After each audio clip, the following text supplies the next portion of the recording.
সাদিদের রাগটা আবারও যেন মাথা চাড়া দিয়ে উঠেছে। মেয়েটা কি তাকে পুরোপুরি পাগল বানিয়ে ফেলবে নাকি? আচমকা গাড়ির ব্রেক পড়াতে নীলা তাল সামলাতে পারল না। অনেকটাই সামনে ঝুঁকে গিয়েছে।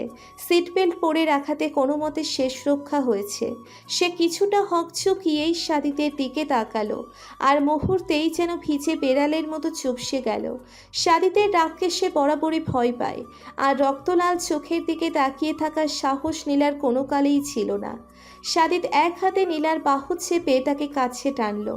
রাগের মাথায় একটু জোরেই চেপে ধরেছে, যার দরুন নরম শরীরের শক্তপোক্ত হাতটার ভার সামলানো ক্রমশ দায়ী হয়ে পড়েছে। তারপরও নীলা সহ্য করতে চাইল। দাঁতে দাঁত চেপে চোখ মুখ খিচে মাথা নুইয়ে রাখলো, কিন্তু মুখ ফুটে একটা টুস শব্দও করল না। সাদিদের ক্ষিপ্ত রাগটা যেন তাতে আরো দ্বিগুণ বেড়ে গেল। সে শক্ত হাতে নীলার গাল চেপে ধরে মুখটা উঁচু করলো। আমাকে এইভাবে জ্বালিয়ে কি মজা পাচ্ছিস?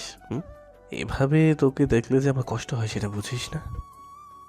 নীলার ভিতরকার মিশ্র অনুভূতিগুলো সাদিদের রাগের তোপে ক্রমশ ঝরে পড়তে লাগলো। ছলো ছলো চোখ জোড়া নিয়ে সে সাদিদের চোখে চোখ রাখলো। কোনো রকম প্রতি উত্তর না দিয়ে নরম হাতটা সাদিদের খোঁচা খোঁচা দাড়ির উপরে বুলাতে লাগলো। সাদিদ কয়েক মুহূর্ত থম মেরে থেকে কেবল নিষ্পলক চোখে নীলার মুখশ্রীতে তাকিয়ে রইল। অতপর আচমকা হ্যাচকা টানে তাকে নিজের কাছে আনলো। কপালে কপাল ঠেকিয়ে নীলার নাকের ডগাটাতে আলতো করে ঠোঁট ছুঁয়ে দিয়ে শ্বাস রুদ্ধকর নরম স্বরে বলে উঠল, এমন করো কেন? জানো না এখানে যে কষ্ট হয়? সাদিদের একটা হাত তার বুকের বাম পাশে ইশারা করছে। নীলা নরম শরীরটা সাদিদের বুকের উপর ছেড়ে দিয়ে অশ্রুসিক্ত গলায় বলল, সব কিছুর জন্য আমি দায়ী। না আপনি আমাকে ভালোবাসতেন, আর না আজ এসব হতো। আর না তানহা আপু আর ইমরান ভাইয়ার সাথে এসব হতো। সব কিছুর জন্য কেবল আমিই দায়ী। অনেকদিন যেমন মার খাওনি লক্ষ্মীটি, এবার নির্ঘাত মার খাওয়ার সময় হয়েছে। সাদিদের টন্ট মেরে কথার পরিবর্তে নীলা মাথা উঁচু করে তাকালো। চোখ দুটো বরাবরের মতোই কুচকানো। সাদিদ তার মুখশ্রীতে বেশি নজর দিল না, নতুবা না চাইতেও হাসি এসে পড়বে। তাই নীলার মেদুর গালে আলতো করে টিপে দিয়ে পূর্বের রাশভারী স্বর ত্যাগ করে গম্ভীর কণ্ঠে বলল, তোমার জন্য কিছু হয়নি, তারা কেবলমাত্র নিজেদের কর্মফল ভোগ করেছে। কিন্তু তাদের কর্মফলের পেছনের কারণ তো আমি। কেউ কারো অপরাধের জন্য দায়ী নয়, নিজেদের বিবেক দিয়ে তারা সেটা করেছে। তুমি কাউকে বাধ্য করনি, তাই এমনটা ঘৃণাক্ষরেও চিন্তা করবে না, নতুবা আমার থেকে খারাপ আর কেউ হবে না। সাদিদের কণ্ঠস্বরে আচমকায় আবারও রাগের আভাস পরিলক্ষিত হলো। নীলা আর আগ বাড়িয়ে কিছু বলার সাহস পেল না। এমনিতেই আজ কম বকাঝকা খায়নি, নতুবা হিসাবের খাতায় অতিরিক্ত পড়লে বদহজম হয়ে যাবে। সাদিদ আলতো হাতে নীলার গালে হাত বুলিয়ে কপালে ছোট্ট করে চুমু খেয়ে নিজের জায়গায় চলে আসলো। গাড়ি পুনরায় স্টার্ট দিতে দিতে ভীষণ নরম গলায় বলল, আমি তোমাকে ঠিক কতটা চাই সেটা ভাষায় প্রকাশ করা অসম্ভব পাখি। তাই অন্ততপক্ষে আমার জন্য হলেও আর কখনো এইসব নিয়ে মন খারাপ করে থেকো না।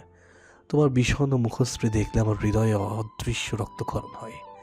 এই যন্ত্রণা সহ্য সীমারেখার ঊর্ধ্বে। নীলার চোখজোড়া আবারও কৃতজ্ঞতায় ছলছল করে উঠল। জীবনে চলার পথে এত ঝড়ঝাপটা পার করে এসেও যখন ভালোবাসার মানুষটা সর্বদা পাশে থাকার, নিরন্তরভাবে বিশ্বাস করার প্রত্যাশা রাখে, তখন সব কিছুই মুগ্ধতার ঊর্ধ্বে জায়গা করে নেয়। পৃথিবী তখন সুন্দর, একটু বেশিই যেন তার সৌন্দর্য প্রকাশ পায়। নীলা হাত বাড়িয়ে সাদিদের বাম হাতটা নিজের দুই হাতে আঁকড়ে ধরল। কোমল পেলব ঠোঁট যুগল খুবই আলতো করে সাদিদের লোমশ হাতটার উপর চেপে ধরল। তাতে সাদিদের ঠোঁটের কোণ জুড়ে ঈষৎ হাসির রেখা ফুটে উঠল। প্রিয়তমার হাতটা বুকে চেপে ধরে সে সমানে ড্রাইভিংয়ে মনোনিবেশ করল। রান্নাঘরের কিছু কাজের জন্য নিধি পিচ্ছি নিয়ানাকে শায়লা রহমানের কাছে দিয়ে সেদিকে গেল। শায়লা রহমান পিচ্ছিটার শরীরে বেবি অয়েল মাখিয়ে দিচ্ছে। বয়স্ক মানুষের এই এক অভ্যেস। পিচ্ছি পাচ্ছিকে পাশে পেলে দিন নাই রাত নাই মালিশ টালিশে রেগে পড়ে। ছোট সাদও শায়লা রহমানের রুমেই আছে। সে পিচ্ছিটার পাশেই অস্থির হয়ে ঘুরঘুর করছে। শায়লা রহমান অনেকক্ষণ যাবৎ তার কর্মকাণ্ড খেয়াল করে অবশেষে মুখ ফুটে বলেই ফেলল, কিছু লাগবে দাদু ভাই? কি? ভাই, তখন থেকে দেখছি রুম জুড়ে পায়চারি করছো, তাই জিজ্ঞেস করলাম কিছু লাগবে কিনা। দাদুমণি, তোমার আর কোনো কাজ নেই? মানে? ছোট্ট স্বাদের এহেন কথায় শায়লা রহমান বেশ অবাক হলেন। তার চোখে মুখে এখনো বিস্ময়ের স্পষ্ট চিহ্ন। স্বাদ উকি মেরে পিচ্ছি নিয়ানার দিকে এক পলক তাকিয়ে মিনমিনিয়ে বলল, তুমি কখন থেকে এখানে এসে বসে রয়েছো? তাই জিজ্ঞেস করছিলাম তোমার জন্য অন্য কোনো কাজ আছে কিনা। তোমার কাজ থাকলে তুমি যেতে পারো, আমি বউকে পাহারা দেবো। বউ একদম ব্যথা পাবে না। শায়লা রহমান বোধহয় এবার সবটা বুঝতে পেরেছেন। তার এই মুহূর্তে ভীষণ হাসি পাচ্ছে, কিন্তু নিজ সম্মান রক্ষার্থে কোনোভাবে হাসি চেপে রেখেছে। ইদানিং এই পাকনাটা এমন সব পাকনামি করে যে না হেসে পারা যায় না। তিনি পিচ্ছিটাকে আরেকটু খেপিয়ে দিতে বললেন, না দাদু ভাই, আমার এখন আর কোনো কাজ নেই, আমি তোমার বোনের কাছেই থাকবো। কাটা ঘায়ে যেন সরাসরি মরিচের প্রলেপ। এমনিতেই কখন থেকে ছোট মেয়েটাকে একা পাওয়ার ধান্দায় রয়েছে, কিন্তু একটা বাড়ির জন্যেও পাওয়া যাচ্ছে না। তার উপর এখন আবার বোন বলে সম্বোধন করা। বাড়ির সবাই কি জানে না নিয়ানা যে সাদমানের পিচ্ছি বউ? তারপরও বারবার সবাই কেন বোন বোন বলে তসবি পড়ে? স্বাদের ফর্সা মুখটা নিমেষে রাগের তোপে লালচে হতে শুরু করেছে। শায়লা রহমান এবার তাকে আর ঘাটতে গেল না। কিন্তু একটা কাজ মাত্রই মনে পড়লো, দাদু মনের কাছে তুমি একটু বসো দাদু ভাই, আমি কাজটা শেষ করে আসছি। স্বাদের অল্প কিছুক্ষণ আগের রাগটা মুহূর্তেই যেন উধাও হলো। সে ছোট্ট দাঁতগুলো বের করে হেসেই ফেলল। শায়লা রহমান আদরের নাতির মাথায় হাত বুলিয়ে রুম থেকে যাওয়ার জন্য সামনে পা বাড়ালেন, কিন্তু কি মনে করে যেন দরজার কাছে গিয়ে আবারও পিছনে ফিরে তাকালেন। আর মুহূর্তেই তার চোখ মুখ খুশিতে চিকচিক করে উঠল। ছোট্ট স্বাদ দুই গালে হাত দিয়ে এক দৃষ্টিতে পিচ্ছি নিয়ানার দিকে তাকিয়ে রয়েছে। তার মুখ হাসি হাসি। শায়লা রহমানের মুখেও তৃপ্তির হাসি। ছোট্ট নিয়ানা তাদের বাড়ির প্রথম কন্যা সন্তান। বলতে হয় না পিচ্ছিটা সবার কত আদরের। আর বাড়ির মেয়ে যদি সবসময় বাড়িতেই থাকে, তাহলে তাদের থেকে বেশি আর কে খুশি হবে? তিনি সাথে সাথে সৃষ্টিকর্তার নিকট শুকরিয়া আদায় করলেন এবং তাদের উজ্জ্বল ভবিষ্যতের জন্য প্রার্থনা করতে ভুললেন না। তিনি মুখে হাসি নিয়েই রুম থেকে প্রস্থান করলেন। ও, অনেকক্ষণ এক দৃষ্টিতে তাকিয়ে থাকার পর পিচ্ছির স্বাদ ভীষণ আদরের স্বরে নিয়ানাকে ডেকে উঠল। নিয়ানা এদিক ওদিক তাকিয়ে অবশেষে চোখ ঘুরিয়ে স্বাদের দিকে তাকালো। বার কয়েক ডাগর ডাগর চোখগুলো পিটপিট করে ঠোঁটের কোণে ঈষৎ মিষ্টি হাসি ফুটিয়ে তুলল। সাদমানের খুশি আর দেখে কে? এই তো সুন্দর লাগছে। সব সময় আমাকে দেখে এমন করে হাসবা, ঠিক আছে? সাদ নিজের মতো কথা বলতেই থাকলো। এটা সেটা তার বন্ধুদের কথা, মূলত কিছু বাদ রাখতে ইচ্ছুক নয়। এদিকে পিচ্ছিটা যে অনবরত বকবকে বিরক্ত হচ্ছে, সেদিকে তার বিন্দুমাত্র খেয়াল নেই। যেন সে কত দিনের জমানো কথা অতি পরিচিত কারোর সাথে শেয়ার করছে। নিয়ানা বিরক্ত হতে হতে এক পর্যায়ে ঠোঁট ফুলিয়ে ফেলল। চোখজোড়া মুহূর্তেই তার ছলছলে হয়ে উঠল। স্বাদের এতক্ষণে বোধহয় হুঁশ ফিরেছে। সে কথা থামিয়ে পিচ্ছিটার মুখের দিকে এক দৃষ্টিতে তাকালো। কি ভেবে যেন নরম কোমল গালটাতে ডান হাতের তর্জনী আঙ্গুল দিয়ে হালকা করে চেপে ধরল। স্পঞ্জের মতো স্বাদের হাতটা পিচ্ছির গালে চেপে যাচ্ছে। সে তার দুষ্টুমি রিপিট করতে লাগলো। আর ছোট্ট নিয়ানা পারে না এখনই উঠে বসে স্বাদের ছোট চুলগুলো সজোরে টেনে ধরত। রাগে পিচ্ছির ফর্সা মুখটা আরও লালচে হয়ে দাঁড়িয়েছে। বউ, তোমার গালগুলো কি নরম, চাপ দিলেই আঙ্গুল নিচে চলে যায়। আরেকবার দেই? সাদ প্রশ্ন ঠিকই করল, কিন্তু নিয়ানা তার প্রতি উত্তর দেওয়ার আগেই সাদ আর তার গাল টেনে ধরল। আপাত দৃষ্টিতে দেখলে মনে হবে সে ভীষণ উৎসাহ নিয়ে কোনো খেলা খেলছে। ছোট্ট নিয়ানা এতক্ষণ সহ্য করে গেলেও এবার সাদের পাগলামি তার সহ্য সীমার বাইরে পৌঁছে গিয়েছে। সে বরাবরই নিঃশব্দে ঠোঁট ভেঙে কান্না করে। এবারও তাই হলো। সাদ আহত দৃষ্টিতে পিচ্ছিটার দিকে তাকালো। আর এতক্ষণে সামান্য মজা করাতে পিচ্ছিটা যে কান্না করবে এটা সে ভাবতেই পারেনি। কাঁদে না, আদর করছি, কাঁদে না। সাদ নিজেই ছোট, তারপরও নিয়ানাকে কোলে নিতে চাইছে, কিন্তু অভ্যেস না থাকার তরুণ সুবিধা করতে পারছে না। তাই বালিশে শুইয়ে রেখেই আস্তে আস্তে বড়দের মতো বুকে পিঠে হাত বুলিয়ে শান্ত করতে চাইল। ধীরে ধীরে নিয়ানা নিঃশব্দের কান্না বন্ধ করলো আর ফ্যালফ্যাল করে ছোট সাদমানের মুখের দিকে তাকিয়ে রইল। তাকে স্বাভাবিক দেখে সাদমানও যেন হাঁপ ছেড়ে বাঁচল আর খুশির চোটে টুক করে নরম গালে চুমু খেয়ে বসল। ছোট্ট নিয়ানাটা তার কর্মে চোখ বাঁকিয়ে তাকালো। সে যদি বলতে পারতো তাহলে হয়তো অবশ্যই এই নির্লজ্জ ছেলেটাকে কয়েকটা বড় বড় কথা শুনিয়ে দিত। একেবারে লজ্জা শরম খেয়ে বসে আছে, হুটহাট কাছে এসে টুপটাপ চুমু খেয়ে চলে যায়। নিয়ানাকে এমন চোখ বাঁকিয়ে তাকাতে দেখে সাদের যেন এতক্ষণে একটু লজ্জা শরমের ছিটে ফোটা শরীরে লাগলো। সে মুখ ঘুরিয়ে আর চোখে একবার নিয়ানার দিকে তাকালো। তাকে এখনো চোখ মুখ কুঁচকে রাখতে দেখে হালকা তেতে উঠে বলে উঠল, এমন করে কি দেখো? ছোট একটা আদরই তো করলাম, তাতে এমন করে তাকানোর কি মানে? এই কথার পরিবর্তে অবশ্য নিয়ানার মধ্যে কোনো পরিবর্তন লক্ষ্য করা গেল না। সে পূর্বের মতোই বড়দের ন্যায় চোখ বাঁকিয়ে রয়েছে। সাদমান এবার আর বিরক্ত হলো না, বরং নিচু হয়ে নিয়ানার ছোট মুখের উপর নিজের মুখ রাখল। পিচ্ছি হলেও এতটুকু জ্ঞান আছে যে নিয়ানা ব্যথা পাবে, তাই কোনো রকম শরীরী ভর তার উপর পড়তে দিল না। নিজের শরীরকে ব্যালেন্সের উপর রেখে বৃদ্ধা আঙ্গুল দিয়ে নিয়ানার নরম গালে স্লাইড করলো। অতঃপর ঠোঁটের কোণে আঙ্গুল ঠেকিয়ে বিজ্ঞদের মতো করে বলল, অনেক অনেক বড় আদর করব, কিন্তু এখন না, বিয়ের পর। আমি ছবিতে দেখেছি বিয়ের পর বউকে অনেক আদর করতে হয়, আমিও করব। সাদের ফর্সা মুখটাতে যেন মেয়েদের মতো হালকা লাজুকতা এসে ভিড় জমিয়েছে। সে নিয়ানার ঠোঁটের কোণে আঙ্গুল বুলিয়ে মাথা নুইয়ে বলে উঠল, এখানেও আদর দেব, কিন্তু এখন না, সেটা বিয়ের পরে। আচ্ছা, আমাদের বিয়েটা কখন হবে? ইস, আর সহ্য করা সম্ভব হলো না। নিয়ানা এবার নিজের ভদ্র সত্তা ভুলে গিয়ে শব্দ করেই কান্না শুরু করলো। সাদ অতি দ্রুত সোজা হয়ে ঠিক করে বসলো। এই এই কাঁদে না, চুপ চুপ। কার কথা কে শোনে? নিয়ানা গলা ফাটিয়ে কান্না শুরু করেছে। পিচ্ছিটা এত জোরে কান্না শুরু করেছে যে নিচ পর্যন্ত শোনা যাচ্ছে। নিধির কানে নিয়ানার কান্নার আওয়াজ পৌঁছতেই সে এক প্রকার হুড়মুড়িয়ে উপরে উঠল। কি হয়েছে স্যার? বোন কান্না কেন করছে? ইস মা, বোন না। সাদ, নিধির রাগের স্বরে সাদমান চুপ হয়ে গেল। নিধি দ্রুত কাছে এসে নিয়ানাকে কোলে তুলে নিল। আগের রাগ ধরেই বলল, তুই ব্যথা দিয়েছো ওকে? আমি ব্যথা দিব কেন? আমার বউ হয় না? বউকে কেউ ব্যথা দেয়? মা কিন্তু তোমাকে মার দিব। দিন দিন বড্ড পাঁচু হয়ে যাচ্ছ। সাদ আর প্রতি উত্তর দিল না, নতুবা তার পিচ্ছি বউয়ের সামনে আবারও মা তার প্রেস্টিজ পাংচার করবে।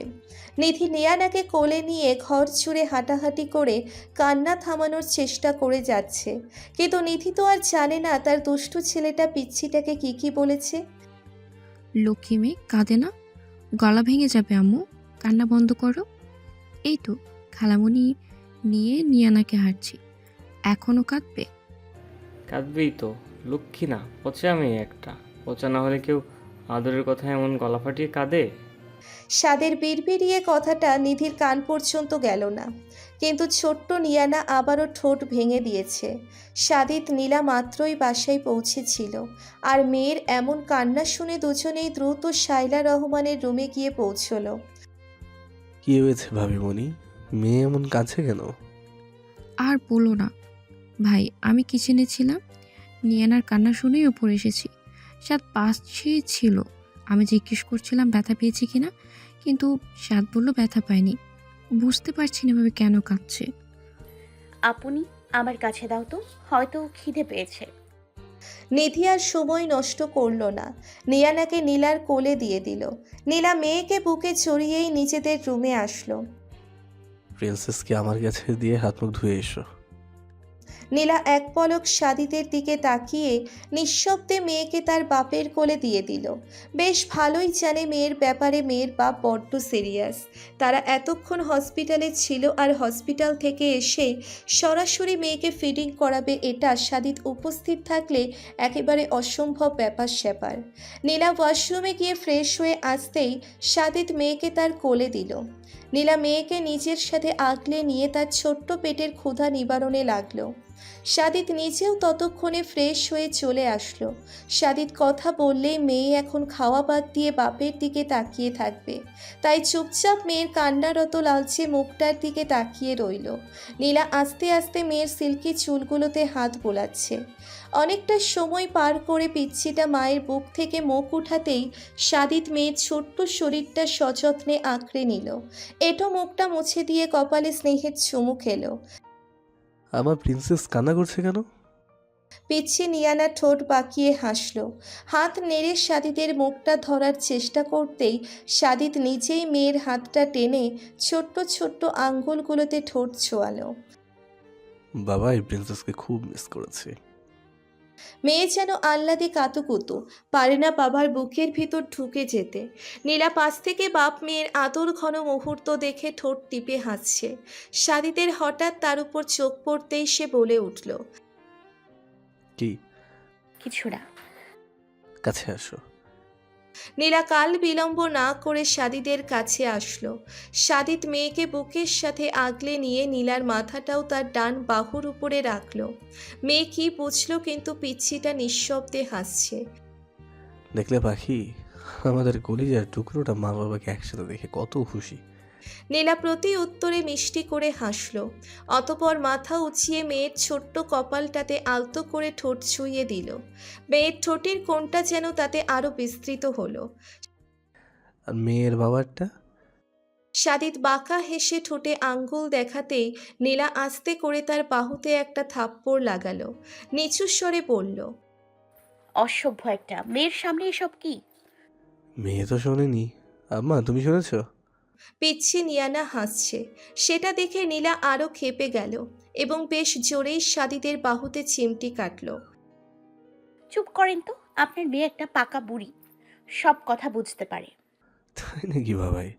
বেশ ভালো তো তাহলে। মেয়েটা অবশেষে তার বাবার মতোই হয়েছে। ভাগ্যিস মায়ের ব্রেনটা পায়নি, নতুবা বাবার ভীষণ জ্বালা ছিল প্রিন্সেস। সাদিদের কণ্ঠে ঘোর হতাশার চিহ্ন। নীলা চোখ বাঁকিয়ে এই গিরগিটি টাইপ পুরুষটাকে দেখে চলেছে। সে কিনা ক্ষণে ক্ষণে রং বদলাতে ওস্তাদ। সাদিত নীলার কুচকানো কপাল দেখে ঠোঁট কামড়ে হাসল।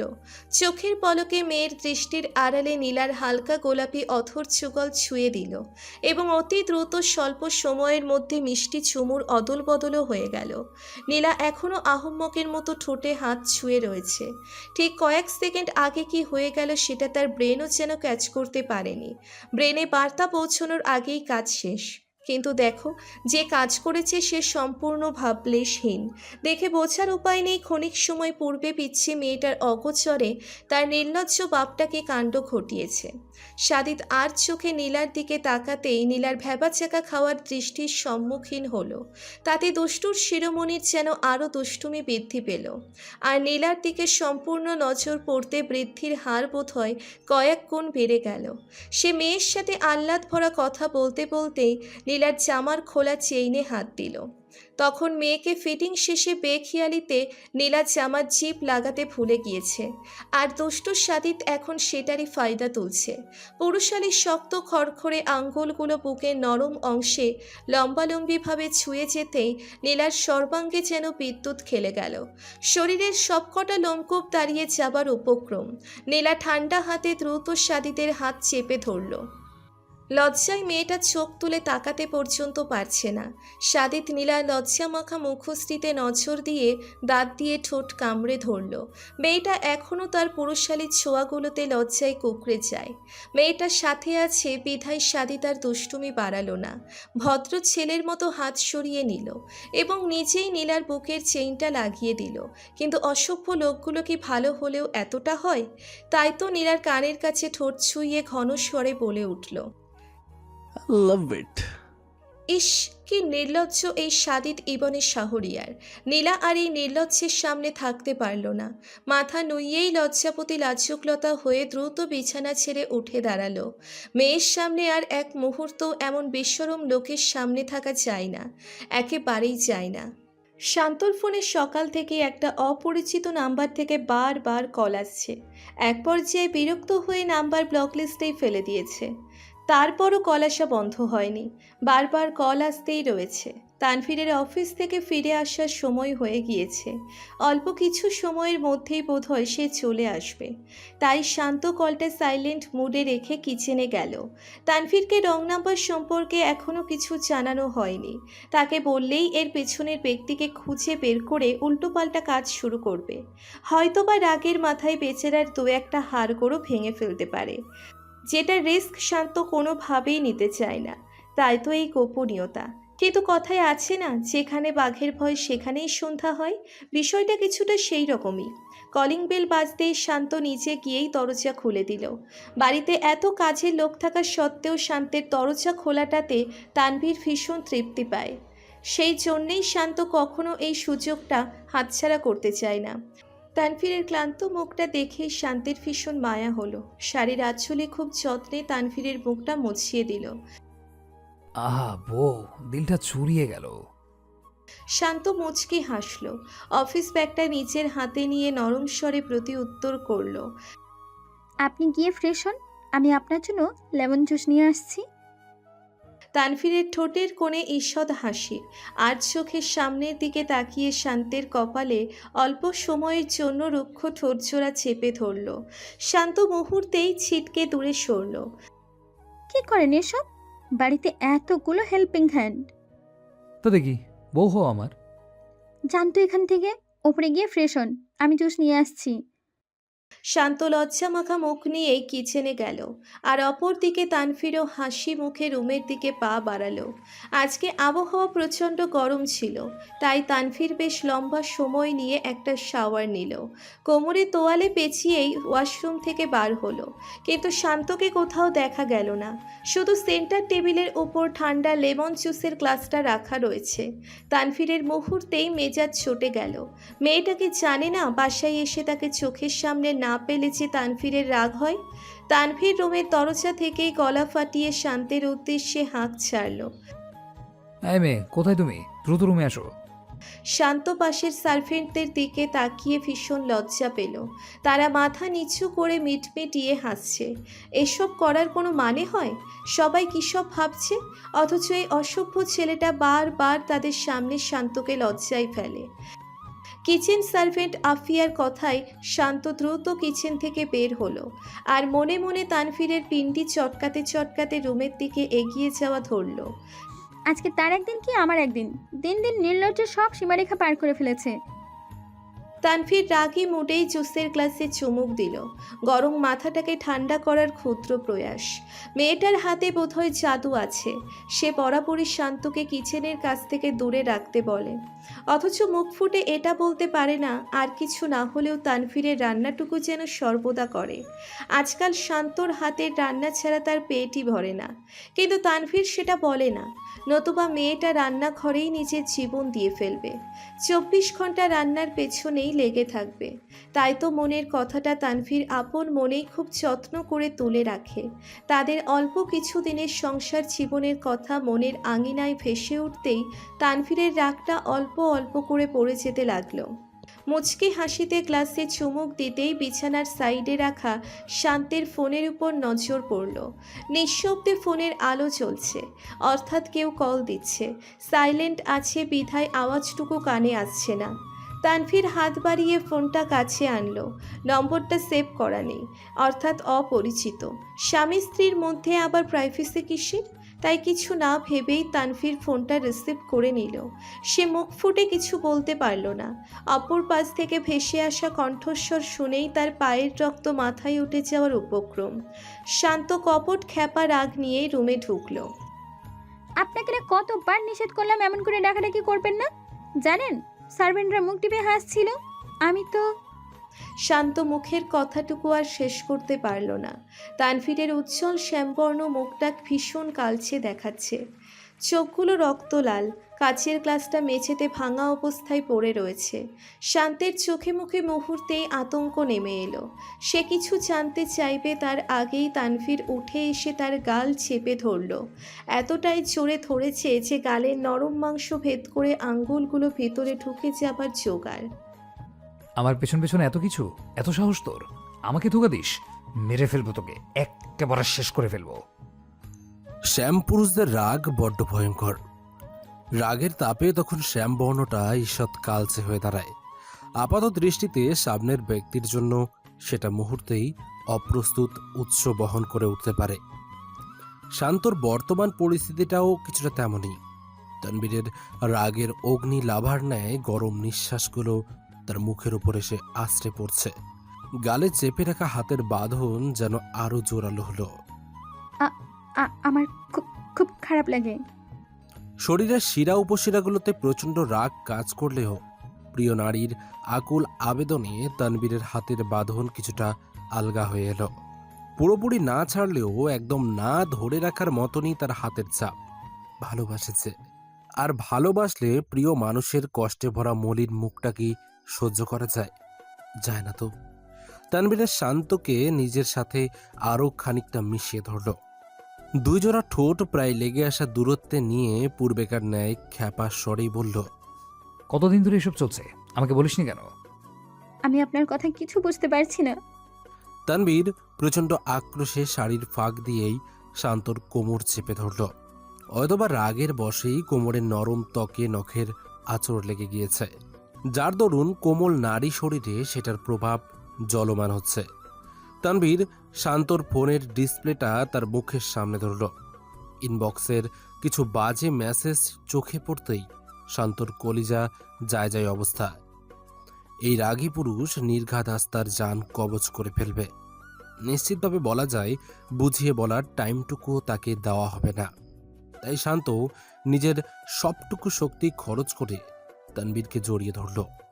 নিঃশ্বাস এক প্রকার বন্ধ করে একদমে বলতে লাগলো, প্লিজ আমার কথাটুকু একবার শুনুন। আপনি রেগে যাবেন বিধায় এতদিন সাহস করে বলতে পারিনি। আর এই মেসেজগুলো আমি চেক করিনি, এর পেছনে কে রয়েছে সেটাও আমি জানি না। আমি তো বিরক্ত হয়ে উল্টো ব্লক লিস্টে ফেলে রেখেছি। প্লিজ ভুল বুঝবেন না। আপনাকে ধোকা দেওয়ার চিন্তা আমি স্বপ্নেও করতে পারি না। বড্ড ভালোবাসি তো, প্লিজ ভুল বুঝবেন না। শান্ত জোরে জোরে শ্বাস নিচ্ছে, গলা বোধহয় শুকিয়ে গেছে। বেশ ক্লান্ত হয়েই তানবীরের বুকে মুখ গুজে অনবরত ঘন ঘন শ্বাস নিচ্ছে। পুরুষালী শক্তপোক্ত একটা হাত শান্তর মাথাটা আলতো হাতে বলিষ্ঠ বুকে চেপে ধরতেই আবহাওয়াতে যেন শীতলতা নেমে এলো। এতক্ষণে দম বন্ধ করা শ্বাসটুকু যেন সর্বোচ্চ গতিতে দৌড়াতে শুরু করেছে। শান্ত মুখ উঁচু করে তানবীরের দিকে তাকাতেই তার কপালের মধ্যেখানে সদ্য গোসল শেষ হওয়া সিক্ত ঠোঁট জোড়ায় জায়গা পেল। স্বামীর হৃদয় জুড়ানো ভালোবাসায় শান্তর চোখ যুগল পিটপিট করে বন্ধ হয়ে গেল। তানবীর শান্তর ছোট্ট পানপাতা আকৃতির মুখটা আজ লাভরে ধরে ভীষণ আদুরে ভালোবাসা মিশ্রিত স্পর্শ বিলাতে লাগল। পুরুষালী ঠোঁট জোড়া কোমল ঠোঁট ছুঁয়ে যেতেই শান্তর হাতগুলো তানবীরের মাথার পেছনের ছোট্ট চুলগুলো টেনে ধরল। তানবীর শান্তর নরম পাতলা শরীরটা মুহূর্তেই নিজের বুকের সাথে আঁকলে নিয়ে দরজাটা লক করে দিল। তানবীরের নিকট একেবারে ভারহীন শরীরটাকে নিজের ছন্দে বালিশে সযত্নে এসে শুইয়ে দিল। পুরুষালী শরীরের ভরটা আলতো করে শান্তর ওপরে পড়তেই তার মুখ ফুটে চাপা অস্ফুট একটা শব্দ বেরিয়ে এলো। তানবীর আলতো করে তার গালে হাত বুলিয়ে দিয়ে বন্ধ চোখের দিকে তাকিয়েই আবারও ঠোঁট যুগল মিলিত করল। রুক্ষ বলিষ্ঠ হাতগুলো নিষিদ্ধ সব জায়গায় ছুঁয়ে যেতেই কোমল নারী শরীরটাতে ঝড় বইতে শুরু করল। শান্ত তীর তীর করে কাঁপতে কাঁপতে তানবীরের অসভ্য হাতগুলোর আক্রমণ থেকে রক্ষা পেতে দুর্বল হাত দিয়ে তাকে বাধা দিতে চাইল, কিন্তু তানবীরের পাল্টা আক্রমণে শরীর যেন অসাড় হয়ে পড়ল। নরম গোলাকার বিছানাটাতে একেবারেই শরীর ছেড়ে দিয়ে সে পড়ে রইল। তানবীর চোখের পলকে কোমল নারী শরীরটাকে নিজের উন্মুক্ত বুকের ওপর তুলে নিল। আলতো করে মাথার চুলে হাত বুলিয়ে বলে উঠল, তুই কি ভাবিস আমাকে? হ্যাঁ, তোর বিষয়গুলো আমার কাছে আর 10টা বিষয় থেকে বহুগুণ আলাদা। তোকে নিয়ে আমার চিন্তাগুলো 24 ঘন্টা শেষ হতে চায় না, কিন্তু তাই বলে কি তোকে আমি অবিশ্বাস করি কিংবা তোর চরিত্র নিয়ে আমার মনে কোনো দ্বিধা আছে? এমনটা কি তোর ভাবনা? শান্ত মুখ তুলে তানবীরের হালকা রাগ মিশ্রিত মুখটাতে নজর দিল। শুনতে খারাপ লাগলেও তখন তানবীরকে এমনভাবে রেগে যেতে দেখে শান্তর ভয়ার্ত মনটা এমনটাই চিন্তা করে নিয়েছে। তাই প্রশ্নের কোনো রকম প্রত্যুত্তর দেওয়ার সাহস শান্তর হলো না। সে অপরাধীর ন্যায় মুখটা নিচু করেই রাখল। তানবীর মুহূর্তেই তার নিচু মুখটা তার বরাবরই নিয়ে আসলো। কোমরের দুই পাশে হালকা চাপ প্রয়োগ করে তাকে আর একটু নিজের মুখ বরাবর করল। ঠোঁটযুগল ছুঁই ছুঁই করে পুনরায় বলল, হয়তোবা আর সবার মতো আমি আমার ভালোবাসার অনুভূতিগুলো তোকে বলে বেড়াই না, তাই বলে কি ভালোবাসাটা কম? তোর চিন্তা শক্তির উপরে আমি তোকে চাই, খুব বেশি চাই, যে চাওয়ার হার প্রতিদিন একটু একটু করে বেড়েই চলেছে, কমার বিন্দুমাত্র নামিনি। তাই তোকে নিয়ে চিন্তাও বেশি হয়, অনিচ্ছা সত্য বোধহয় হিংসুটে হয়ে উঠি। তার মধ্যে যদি তুই এমন বিরক্তিকর কাজ কারবার করিস, তাহলে আমার মাথাটা কিভাবে ঠিক থাকবে বলতে পারিস? এত সব হলো, অথচ আমাকে একটা বারো বলার প্রয়োজন বোধবোধই করিসনি। এটা জানার অধিকার কি আমার নেই? তানবীরের সূক্ষ্ম ধারালো প্রশ্নবাণে শান্তর মুখটা আবারও চুপসে গেল। সে মাথা নুইয়ে মিনমিন করল, এবারের মতো ক্ষমা করে দিন, আর কখনো এমনটা হবে না। তোর কথার গ্যারান্টি কি? মাসখানেক আগেও কিছুটা এই ধরনের কাজই করেছিলিস। আমার কি দোষ? আপনার যেই মাথা গরম, এমন সব কথা বলতে ভয় আমার বুক কাঁপে। আর বলি কি, ভার্সিটির ছেলেগুলো এতদিন কোথায় ছিলি? যখন সিঙ্গেল ছিলাম তখন তো একটাও পাশে ঘুরঘুর করতে দেখিনি। যেই বিয়ে হয়ে মিঙ্গেল হয়ে গেলাম, এমনি তাদের দেখা সাক্ষাৎ মিলতে শুরু করলো। বিষয়টা কি গ্রহণযোগ্য? এটা যে প্রকৃতির নিয়ম বিরুদ্ধ। শান্তর কণ্ঠে ঈষৎ রাগপূর্ণ আভাস, কিন্তু তানবীর এবার রাগ ভুলে ঠোঁট কামড়ে হাসল। ছিটেফোঁটা বেঁচে যাওয়া রাগটাও এবার যেন বরফের ন্যায় গলতে শুরু করল। সে শান্তর কানে ঠোঁট চুইয়ে ফিসফিসিয়ে কিছু একটা বলল, আর মুহূর্তেই শান্তর উজ্জ্বল শ্যামলাবর্ণের মুখশ্রীতে যেন কেউ আলতা ঢেলে দিয়ে গেল। লজ্জায় তার কানের লতিটাও লালচে হতে শুরু করেছে। ছি, কি অশ্লীল! বউয়ের কাছে আবার কি শালীনতা? এখানেই তো যত সীমালঙ্ঘনের স্বাধীনতা। শান্ত চোখ বাঁকিয়ে তাকিয়ে তানবীরের বুকে একটা কিল বসালো। সে দাঁত দিয়ে ঠোঁট কামড়ে ধরে হাসছে। অতঃপর আলতো করে শান্তর গালে হাত বুলিয়ে বলল, এবার কিন্তু সত্যি এইসব নিয়ে ভাবা উচিত। কি বলিস?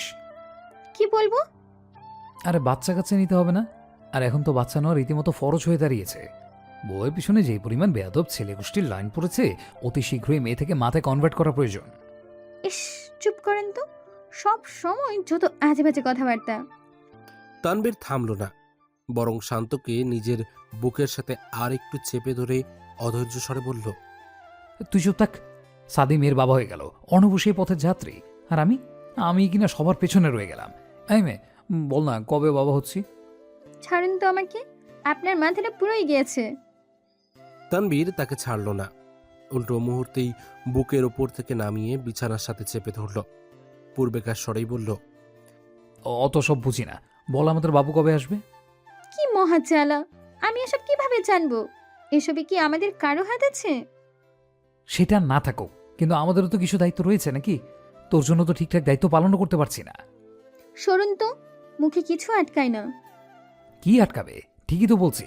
এবার আর ছাড়াছাড়ি নেই, একেবারে বাবা ডাক শুনে তবেই ছাড়ছি।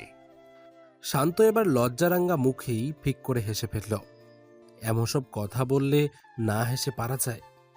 কিন্তু তানবীরের মুখে হাসাহাসি দেখা গেল না, বরং সে খানিকটা রাগঝরা কণ্ঠে ধমকে উঠল, এমন পরিস্থিতিতে দাঁত কেলিয়ে হাসলে তরটাই ফেলে দেবো বেয়াদব মেয়ে।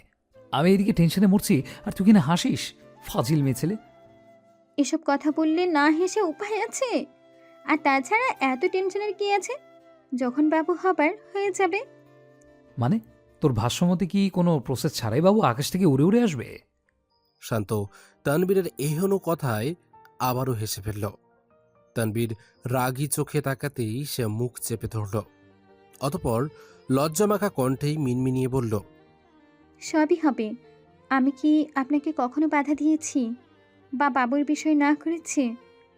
মুখ ফুটে হ্যাঁ তো বলিসনি। আপনি কি এতটাই বোকা নাকি? আমার বলতে লজ্জা লাগে না বুঝি? বলেই শান্ত আবারও মাথা নুইয়ে নিল। তানবীরের মুখটা এবার বেশ উজ্জ্বল, খুশিতে আত্মহারা হওয়ার জোগাড়। সে একে অপরের আরও ঘনিষ্ঠ হলো। শান্তর নিচু করে রাখা মুখটা তুলে নিয়ে তপ্ত স্বরে বলল, তার মানে হ্যাঁ বলছিস? দুনিয়ার সব লজ্জার আবির্বোধ হয় আজ শান্তর কাছে এসেই ধরা খেয়েছে।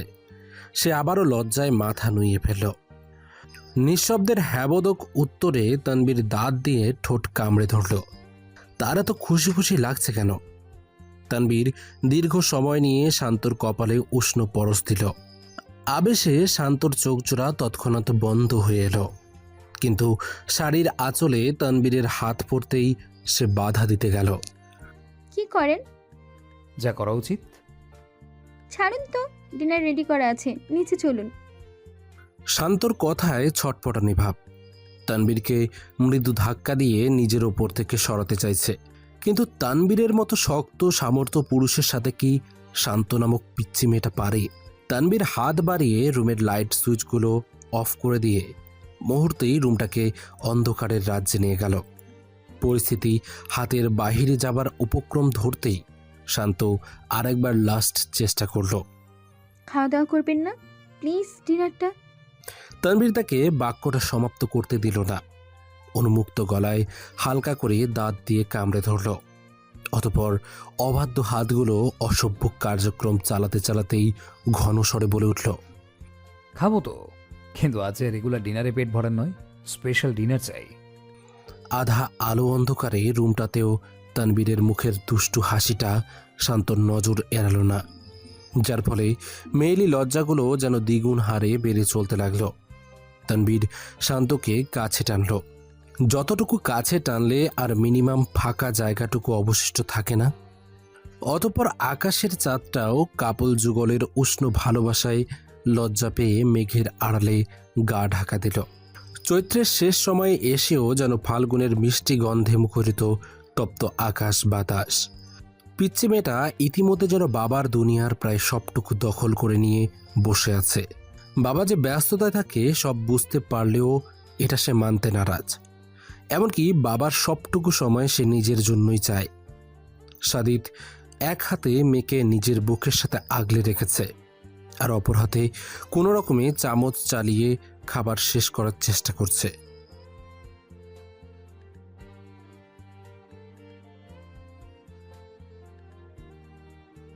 সিদ্ধান্ত আর কি নিব? পরশুদিন আমার একটা ইম্পর্টেন্ট মিটিং আছে, সেটা শেষ করে আমি ডিরেক্ট সেখানে পৌঁছে যাব, আর তোমরা নিজেদের সময় ম্যানেজ করে পৌঁছে যাবে। ভাইয়া, তোমার কোনো প্রবলেম নেই তো?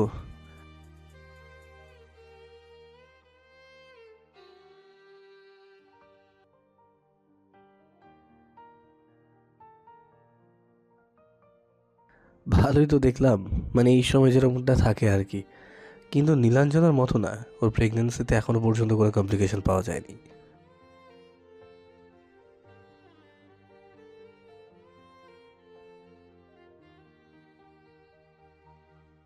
হ্যাঁ বাবা, এটা যা বলেছিস। সাদিত ঘাড় ঘুরিয়ে একবার নীলার মুখের দিকে তাকালো। সেই দমবন্ধকর মুহূর্তটা পেরিয়ে আসার বিজয়ের উল্লাস নীলার মুখে যেন এখনো বহমান। সাদিত নিজেও মৃদু হাসল। অতঃপর চামচে করে চিকেন ক্যাশোনাট সালাদের বাকি অংশটা মুখে তুলতে যেতেই পিচ্চি মেয়ের জন্য কিছুটা নিচে পড়ল। নীলা তার পাশেই ছিল, তাই দ্রুত বলে উঠল, অনেক হয়েছে, এবার আমার কাছে দিন। মেয়ের জন্য ভালোভাবে নাস্তাটুকু শেষ করতে পারছেন না।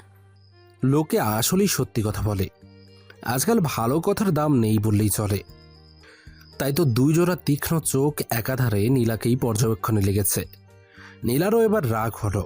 পেয়েছেটা কি এই বাপ মেয়ে তাকে? বাপের দোষেও কিছু বলা যায় না, আবার মেয়ের দোষেও মুখে কুলুপ এঁটে বসে থাকতে হয়। আর যদি ভুলবশত দুইজনের মধ্যে কারো বিরুদ্ধে মুখ ফুটে কিছু বেরিয়ে আসে, তাহলে দুজনেরই বাড়া ভাতে যেন কেউ মই দেওয়ার মতো অবস্থা হয়। সবসময় কি এসব ভালো লাগে? মা, আমি বাড়ি যাব। এই বজ্জাত বাপ মেয়ের সাথে আমি আর নেই। নীলাঞ্জনা আমাকে বললে ঠিক আছে, কিন্তু আমার মেয়ের ওপর অপবাদ দেবে না, সেটা তার বাবা একেবারেই সহ্য করবে না। পিচ্চি ব্রিটিশটা তখন ঠোঁট উল্টো করে সাদিদের মুখের দিকে তাকালো, যেন নিঃশব্দে বাবাকে বলে দিচ্ছে, আমার বেলায় নিয়ম উল্টো হবে কেন? মাকে বলো প্রিন্সেসের বাবাকে কিছু বলা যাবে না। তাহলে সেটা প্রিন্সেস সহ্য করবে না। সাদিত মেয়ের মিষ্টি মুখটার দিকে তাকিয়ে আপ্লুত হলো। ছোট্ট শরীরটা আরেকটু কাছে এনে নরম গালগুলোতে স্নেহের পরশ দিল। মেয়ে এবার হাসে। নীলা হাতের চামচটা শব্দ করেই টেবিলের ওপর রাখল। বাপ মেয়ের এমন আধিক্যতা দেখে তার শরীর রীতিমতো জ্বলে যাচ্ছে। ডাইনিং টেবিলে বসা বাদ বাকি সবাই তাদের কাণ্ডে ঠোঁট টিপে হেসে যাচ্ছে। বাবা মা আমি কিন্তু সিরিয়াস, এবার যাচ্ছি মানে যাচ্ছি, এদের সাথে আমি আর নেই। দুজনা পিচ্ছু কি করছে তারা? কি করেছে তারা? তোমাদের চোখে এসব পড়ছে না? বাপ মেয়ে এখনই একজোট হয়ে আমার বিরুদ্ধে ষড়যন্ত্র শুরু করেছে। আমি আর এদের মধ্যে নেই। সাদিত এবার মেয়ের দিকে তাকালো। পিচ্ছি মেয়েটাও তার মুখের দিকে উত্তরের অপেক্ষায় তাকিয়ে রয়েছে। সাদিত আলতো হাতে মেয়েকে আদুরে ভাবে বুকে জড়িয়ে নিয়ে কানের কাছে ফিসফিসিয়ে বলল, আম্মা, তোমার মা কিন্তু এবার সত্যি রেখে ফায়ার। একটা কারিশমা দেখো না, নতুন এবার সত্যি আমাদের দেবদাসের জীবন ধারণ করতে হবে। পাকা বুড়িটা ঠোঁট এলিয়ে হাসল। অতঃপর বাবার শেখানো বলিতে বাজিমাত। মেয়েটা মায়ের দিকে তাকিয়ে ঠোঁট ভেঙে কান্না করতেই নীলা গলে গিয়ে মোম। বাপ মেয়েকে শায়েস্তা করতে মেকি রাগটা আর ধরে রাখতে পারল না। টিস্যু পেপার দিয়ে ভেজা হাত মুছে সাদিদের দিকে মেয়েটাকে কোলে দিতে হাত বাড়িয়ে দিল। সাদিদ নিঃশব্দে হেসে নিজের পাশের চেয়ারটা নীলার জন্য টেনে দিল। নীলা এক পলক সাদিদের দিকে তাকিয়ে মেয়েকে নিয়ে চেয়ারে বসল। বিচ্ছুটা মায়ের অগোচরে সাদিদের দিকে তাকিয়ে হাসছে। সাদিদ পাকা মেয়ের কাণ্ডে নিঃশব্দে হেসে ফেলল। নীলার আপাতত তাদের ষড়যন্ত্রের দিকে নজর নেই। সে ছোট্ট মেয়েটাকে ভীষণ আদুরেভাবে নিজের উষ্ণ বুকের সাথে জড়িয়ে নিয়েছে। সাদিদের খাওয়া শেষ হতেই সে টেবিল ছেড়ে উঠে দাঁড়ালো। টিস্যুতে হাত মুছতে মুছতে এক পলক বাকি সবার দিকে তাকালো। অতঃপর খুবই সঙ্গোপনে চোখের ইশারায় নীলাকে ওপরে আসতে বলল। নীলা সেটা দেখেও অদেখা করল, যার দরুন তৎক্ষণাৎ ফ্রিতে একটা চোখ রাঙানি খেল। নিরুপায় হয়ে নীলা মেয়েকে কোলে নিয়েই ওপরে ওঠার জন্য পা বাড়ালো, কিন্তু স্বাদের ডাকে পেছনে ফিরল। খালামণি, বউকে একটু কোলে দাও, সারাদিন কোলে নেইনি। স্বাদের কণ্ঠে ভীষণ হতাশা। উপস্থিত সবাই নিচু শব্দে হেসে ফেলল। না হেসে উপায় আছে। আর নাস্তার পূর্বে অবধি স্বাদ ছোট্ট নিয়ানার সাথেই ছিল, আর এখন কিনা বলছে এই কথা। কিন্তু স্বাদ তাদের হাসিতে যোগ দিতে পারল না। উল্টো চোখ বাঁকিয়ে সবার দিকে তাকালো। নীলা হাসি মুখেই পিচ্ছিটাকে স্বাদের কোলে দিতে চাইল, কিন্তু নিধি তাতে অমত পোষণ করে বসল। পিচ্ছু একদম না, ওর কোনো বিশ্বাস আছে বাবাকে নির্ঘাত ফেলে দিবে। মা, স্বাদের কণ্ঠেও মায়ের অভিযোগের বিরুদ্ধে ঘোর আপত্তি। নীলা ফেসেছে মা ছেলের টক ঝাল মিষ্টি ঝগড়ার মাঝখানে। অবশেষে শাহেদ এসে আদরের পুত্রের পক্ষ নিল।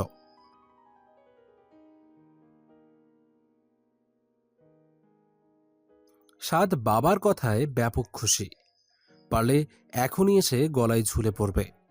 শাহেদ ছেলের হাসি মুখটা দেখে নিজেও হাসল। অতঃপর নীলার উদ্দেশ্যে বলল।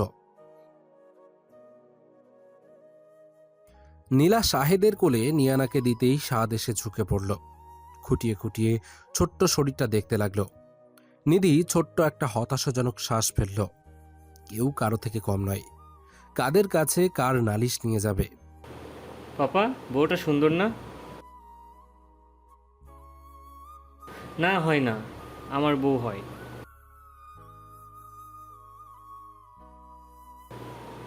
কি কি লাগে? সেই অনেক কিছুই জানতে চাচ্ছি, সব বলবে কিন্তু।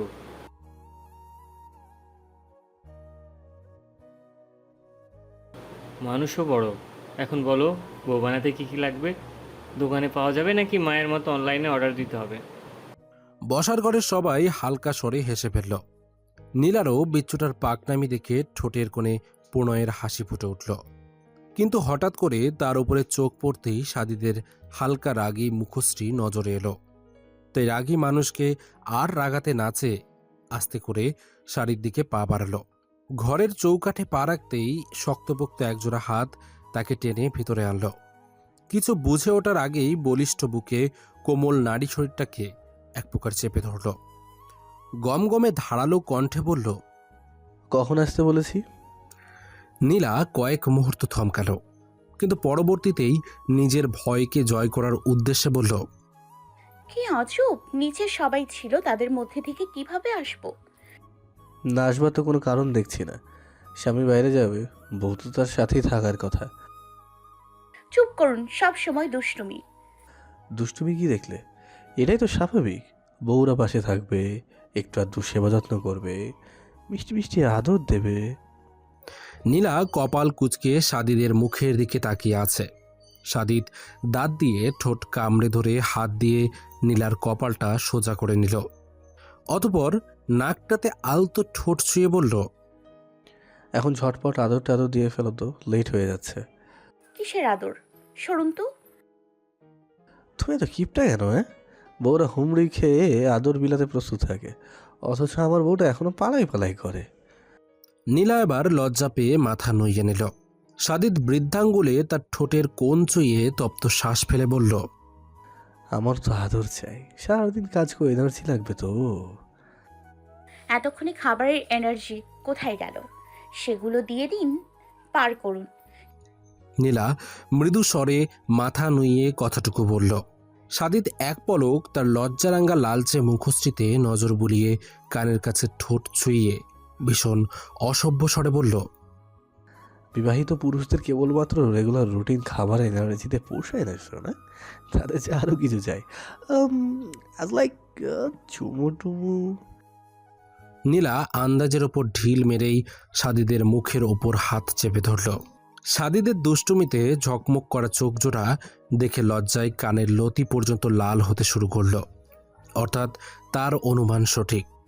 সাদিদ আলতো করে নীলার হাতের উল্টো পাশে রুক্ষ ঠোঁট যুগল ছুঁয়ে দিতেই সে হাত সরিয়ে নিল। সাদিদ তার পূর্বের দুষ্টুমি বজায় রেখেই আবারও বলল, সেকেন্ড অপশনটা তো আপাতত হওয়া নয়, ফার্স্ট অপশনই তাহলে চলুক। দুষ্টু ছেলেটা নীলাকে আর উত্তর দেওয়ার সময় দিল না। আলতো করে নরম ঠোঁট যুগল চেপে ধরল। বার কয়েক ভীষণ আদুরে স্পর্শ দিতেই নীলা কাপা হাতে অফিসের জন্য সদ্য আয়রন করা সাদিদের বাহুর শার্টটি খামচে ধরল। ক্রিয়া প্রতিক্রিয়ায় সাদিদের ভেতরের পুরুষ পশুটা যেন বারবার বেরিয়ে আসতে চাইছে, যা হলে নির্ঘাত অনর্থ হয়ে যাবে। তাই তো জোরপূর্বক নীলার থেকে সরে আসতে চাইছে, কিন্তু কিসের এক টানে যেন বারবার আটকে পড়ে। অবশেষে মেদহীন কোমরটা শক্ত করে আঁকড়ে ধরে নীলাকে সামান্য ওপরে তুলে ওয়াল ক্যাবিনেটটার সাথে আলতো করে চেপে ধরে বিরামহীনভাবে চলতে লাগলো ঠোঁটের আদর। নীলার চোখ জোড়া অবশেষে বন্ধ হয়ে এলো। বন্ধ চোখ জোড়াতেও যেন সুখের অশ্রুর নোনা জলগুলো স্পষ্ট দৃশ্যমান। যুগের তালে যেখানে ভালোবাসাগুলো ক্রমশ মৃত্যুর পথে, ধোঁকা পরকীয়তাতে যখন সংসারগুলোতে মরিচা ধরছে, এই প্রেমিক পুরুষটি এখনো সেই প্রথমবারের মতোই ভালোবাসতে ব্যস্ত। দিনকে দিন যে ভালোবাসাটা কেবল বেড়েই চলেছে। যেখানে যুগের পরিক্রমায় ভালোবাসাটা হ্রাস পাওয়া উচিত, সেখানে সেই কাপল যুগলের পবিত্র সম্পর্কের আবেগঘন প্রেম যেন বেড়েই চলেছে। কমার যেখানে বিন্দুমাত্র কোনো চিহ্ন নেই। প্রায় 3 মাস পর ক্লাসের ফাইনাল এক্সামের চাপে সাদের লাইফ প্রায় ওষ্ঠাগত। এই বই সেই বইয়ের চাপে তার ছোট্ট মাথাটা পুরোপুরি আউলিয়ে যাচ্ছে। স্টুডেন্ট হিসেবে বরাবরই ফার্স্ট ক্লাস, কিন্তু বিগত দিনে তো সে কেবল ফার্স্ট ক্লাস স্টুডেন্টের খাতায় নাম লিখিয়ে সীমাবদ্ধ থাকেনি, বরং আজকাল সে উঠতি বয়সী নব্য প্রেমিক। ফিৎসি প্রেমিকের মন পেতে সে দিবারাত্রি মরিয়া। তাই এখন একের পর এক ক্লাস নোট তার মস্তিষ্কটাকেও ছিন্ন বিচ্ছিন্ন করতে মরিয়া হয়ে লেগেছে। মা কফি দাও। মায়ের চিনো, মায়ের দিব। আজকাল কি কফি অর্ডার করলে পার্সেলে মায়ের রিটার্ন আসে? নিধি চোখ বাঁকিয়ে বিচ্ছুটার দিকে তাকালো। অতপর কাছে এসে আলতো করে কান মলে ধরল। আহ মা, লাগে। লাগার জন্যই দিয়েছি, খুব বেশি পেকেছিস। বয়স যত না কথা বলছিস তার চেয়ে দ্বিগুণ বয়সীদের মতো। শুধু বলা নয়, বড়দের মতো কাজও করতে হবে, দায়িত্ব বেড়েছে যে। সাদের মিনমিনিয়ে কথাটা নিধির কানে গেল না। নিধি আবারও কপাল কুঁচকে পাখনাটার মুখের দিকে তাকিয়ে রয়েছে। আজকাল সে প্রায়শই এমন বিড়বিড় করে। যার মাথা মুন্ডু কোনোটাই নিধির মাথায় ঢোকে না। কি বলিস? কিছু না, এবার কফি দাও, আমার মাথা ধরেছে। এমন পাকনামি করলে মাথা তো ধরবেই। কোনো কফি টফি পাওয়া যাবে না? দুধ গরম করে আনছি। ইস মা, দুধ ছোটদের খাবার জিনিস, আমি কি এখনো ছোট রয়েছি নাকি? তাহলে কি তুই বড় সাইজ দেখছিস নিজের? সাইজ নিয়ে কথা হবে না মা, এটার স্বাদ কখনোই মেনে নেবে না। দুষ্টুটা মাথার ঘন চুলগুলো আঙুল দিয়ে পেছনে ঠেলে ভাব ধরতে নিধি মুখ চেপে হাসল। নিজের আদরের ছেলেটাকে হাসতে হাসতে বুকের সাথে মিশিয়ে ধরল। চুলে সযত্নে হাত বুলিয়ে বলে উঠল, তুই এত বড় কিভাবে হয়ে গেলি আব্বা? এই তো সেদিন তো হসপিটাল বেডে তোকে ছোট্ট রে দেখেছিলাম। এত ছোট ছিলি যে কোলে নিতেই ভয় পেতাম। না জানি কবে হাতের ফাঁক দিয়ে পড়ে যাস। নিধির মুখে এখনো তৃপ্তির হাসি। ছোট সাদমানেরও মায়ের খুশিতে ঠোঁটের কোণ জুড়ে ঈষৎ মিষ্টি হাসি খেলা করছে। এটা ঠিক বলেছো মা, সব সময় দ্রুত চলে যায়।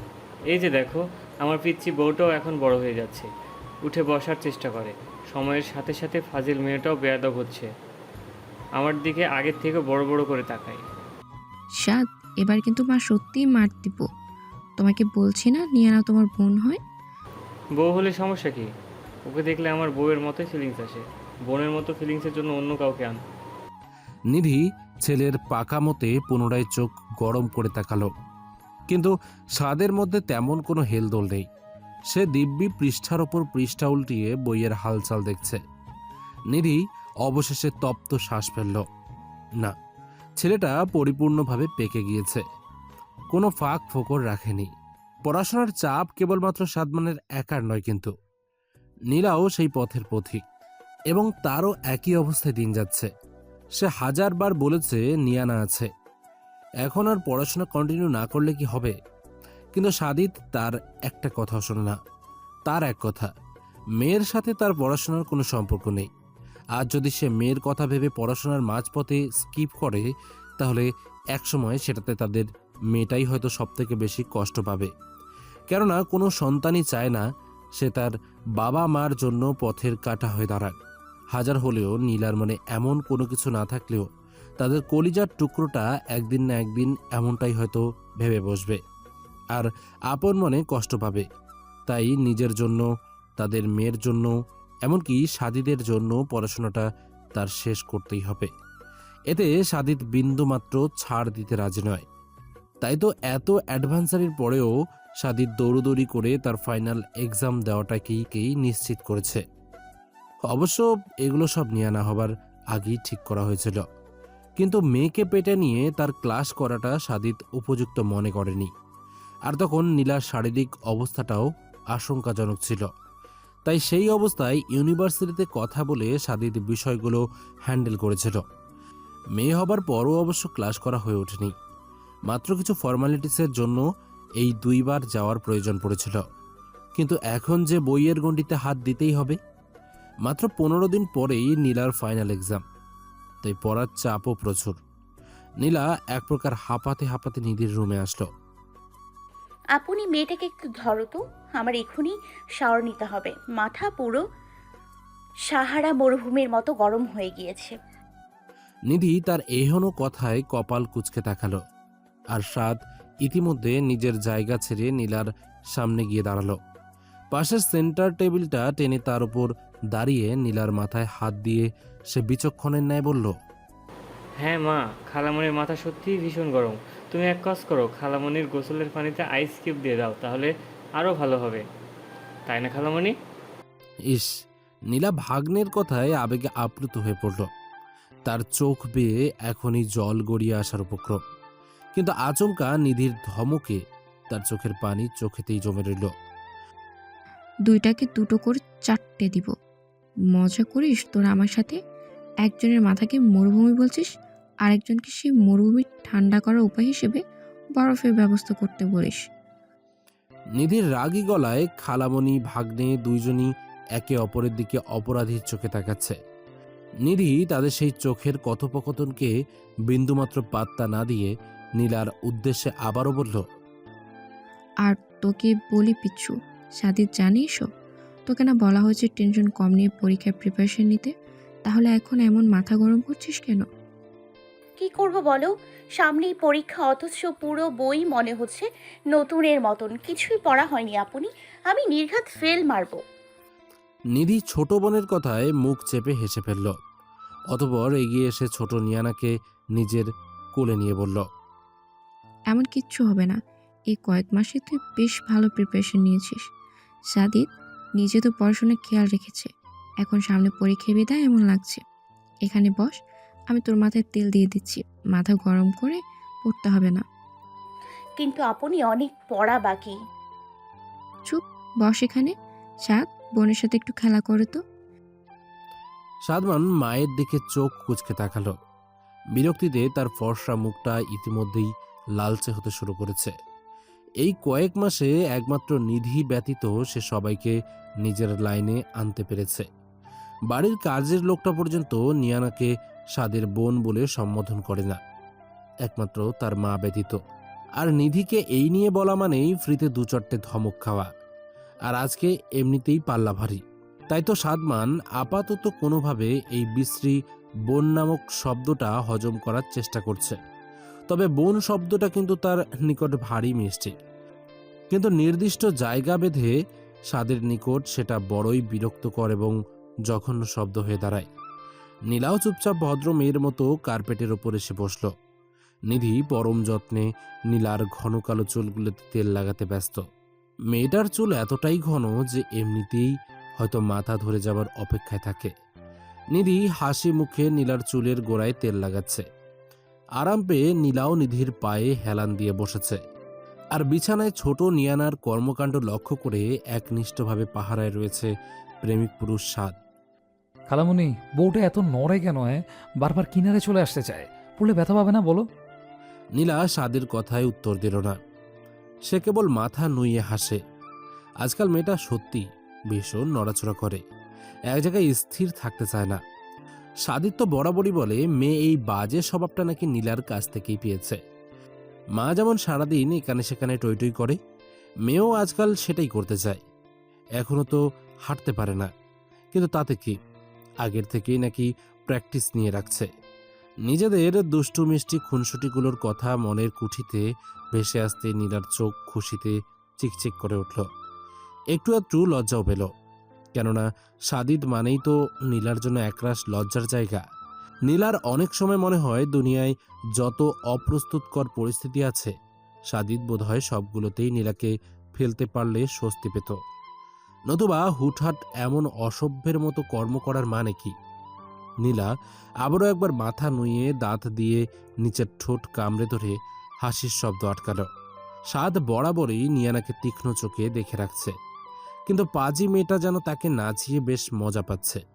তাই তো ঠোঁট বাঁকা করে হেসে সে এদিক ওদিক গড়াগড়ি খেতে চাচ্ছে।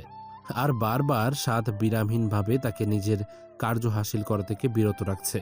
সাদ এবার একটু বিরক্তই হলো। মেয়েটা ইচ্ছে করে তার সাথে এমন করছে, নতুবা নড়াচড়া করলেও এতটা হয়তো করে না। আজ যেন সাদকে বিরক্ত করতেই নিয়ানার ছোট্ট মাথায় যত দুষ্টুমি চেপেছে। কিন্তু সাদও দুষ্টুমির লেভেলে কিছু কম হয়েছে নাকি? শোনো বউ, আরেকবার এমন তিরিং বিরিং করলে কিন্তু ঠেসে ঠুসে চুমু খাবো। লিমিটেশনের উপর ডিপেন্ড করে ঠোঁটেও খেয়ে নিতে পারি। ইউ নো না, everything is fair in love. So যেখানে লাভ আছে সেখানে বিয়ে না হলে সমস্যা নেই, বিয়ের আগেই কার্য সমাপ্ত। সাদ নিয়ানার কানের কাছে ঠোঁট লাগিয়ে ভীষণ ফিসফিসিয়ে কতটুকু বলে ফেলল। সামনের দুই নারীর নিকট যা পৌঁছাবার নয়, কিন্তু ছোট্ট মেয়েটা ঠোঁট বাঁকিয়ে তাকিয়ে আছে। বোধহয় এই সাদ বাদরটার শয়তানিতে সে এখনই কেঁদে ফেলবে। সাদমানো এবার অন্য সময়ের মতো তাকে পাত্তা দিল না, উল্টো নরম গালগুলো আলতো হাতে টেনে দিয়ে চোখ টিপল, যার অর্থ তুমি বউ হলে আমিও তোমার বর। গোধূলি লগ্নের প্রায় শেষ অংশ, কিন্তু এখনো পশ্চিম আকাশে সম্পূর্ণ সূর্য হেলে পড়েনি। আর না আকাশ নিজের লালিমাতে সেজেছে, কেবল পাখিগুলো নিজ খাঁচায় ফিরে যাবার রাস্তা খুঁজে চলেছে। মেয়েটা তার দাদা দাদুর রুমে। একলা প্রহর নীলা আর কিভাবে কাটাবে? দুপুরের পরও মেয়েটাকে ঘুম পাড়িয়ে অনেকক্ষণ পড়েছে, তাই এবার কিছুটা রিল্যাক্স হওয়া প্রয়োজন।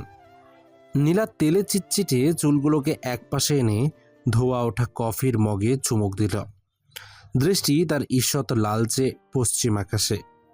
নিঃশব্দে খুবই সঙ্গোপনে রুক্ষ বলিষ্ঠ পুরুষালী হাতগুলো পেটের নরম অংশ ছুঁয়ে গিয়ে কোমর পেঁচিয়ে ধরতেই নীলার শরীর হালকাভাবে কেঁপে উঠল। অবশেষে মুহূর্তেই চোখজোড়া পিটপিট করে বন্ধ হয়ে এলো। বড্ড অবলীলায় ঘর্মক্ত শরীরটাতে সে নিজের ভর ছেড়ে দিল। সাদিদও নিজের সাথে নীলার নরম শরীরটাকে মিশিয়ে নিয়ে ক্ষান্ত হলো। সারাদিনের ক্লান্ত ব্যস্ততার পর এখন যেন শান্তি।